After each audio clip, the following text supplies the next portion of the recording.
Сәлеметсіздер ме? Білімнің бастауы бастауыш. Ол кезеңде қаланған білім мен тәрбие тұлғаның болашақ қалыптасуына тікелей әсер етеді. Мен Игдірбек Айнұр Талапбекқызы. Бастауыш сыныпта алғашқы білімімді Есенова Айман Сақтағанова апайымнан алдым.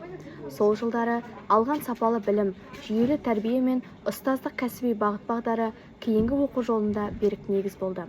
Мектеп қабырғасында оқу үлгерімім жоғары болып, білім сайыстары мен қоғамдық іс-шараларға белсенді қатысып, мектепті үздік аяқтадым.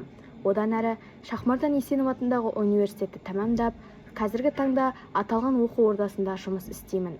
Алған теориялық білімімді тәжірибемен ұштастырып, кәсіби қызметімді жүзеге асырып жүрмін. Жеткен жетістіктерімнің бастауында бастауыш сыныпта берген сапалы білім мен ұстаз еңбегі тұрған ерекше атап өтемін.